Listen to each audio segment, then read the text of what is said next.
Hello, this is Michele Knight. This is the astrological update for Virgo for the whole of 2012. This is incredibly exciting.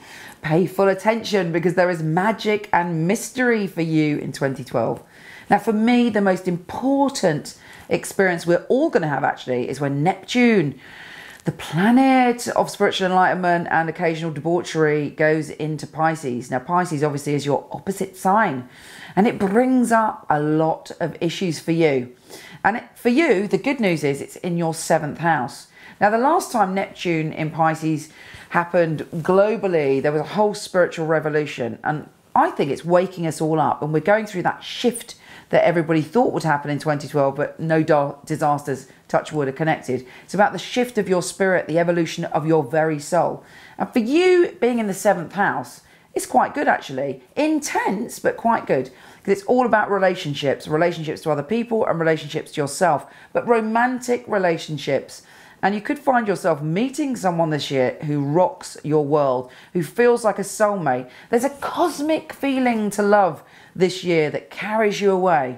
Now, do be careful if you've been single for a while or not had a relationship or done that kind of Virgo cut-off thing where you haven't been involved with anyone, that you don't get obsessional or feel that you've got a past life connection with someone or feel this intensity towards someone and you kind of don't know them and you haven't spoken to them, or there's something that it's not really appropriate, because you could just be kind of feeling things for people that maybe you loved in a past life, or you could be kind of roped into the illusion and delusion of Neptune, and we don't want that. And the reason we don't want that is because you really do have the opportunity to meet something life-enhancing and beautiful and romantic and intense.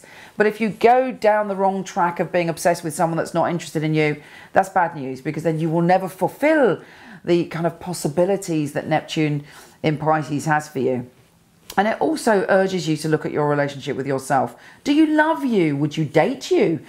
Do you kind of think that you're okay? And it's very important that you build up your relationship with yourself and your spiritual connection to the universe, to other people, your faith, your trust in life again. And if you do that, expect some incredible adventures.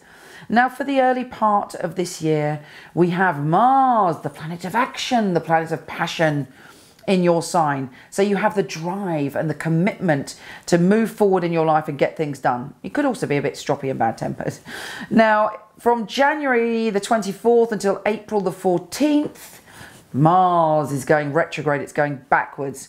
And this could unfortunately create a power struggle with someone from your past. There could be some old argument that's reignited, or some tussle, or if you're coming out of a relationship, it's like it all comes to the head and you can't see the wood for the trees. Now, with all fights and arguments, we have to look at our part in it. There's no point looking at the other person's part to a certain extent because we can't change them. We only have the power to change ourselves. So you need to look deep within yourself and say, how can I handle this better? Otherwise, you could lose yourself in the battle, which is not good for you. It's very tiring. It's probably not good for your soul, particularly as you would like to waft around enjoying that Neptune energy and being loved up and fuzzy felt about the whole world.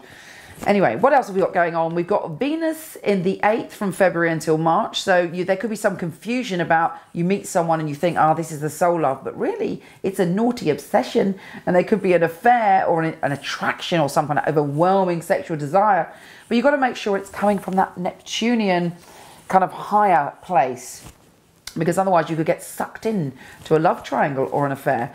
Now, Venus is in the 10th house from April, which is great, and it stays there a little while. And Venus in the 10th house means when it comes to work, everybody thinks you're fabulous.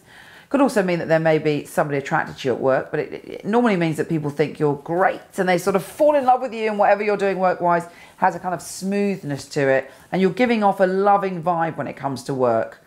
Also, October rocks for love. That's when you really come into your groove. You've come through working out what's obsession, what's real. You've come through that sense of dealing with an ex-lover, or if you're in a relationship, you've come through that struggle to get to the next level. And October brings you all the bountiful rewards of love. But this year is extraordinary for you, and I urge you to look at your relationship with yourself, because if you work on that, you love yourself, you're not too hard on yourself, you're open to learning about your relationships with other people, this year should really rock your world. I send you much love, and I'll speak to you soon.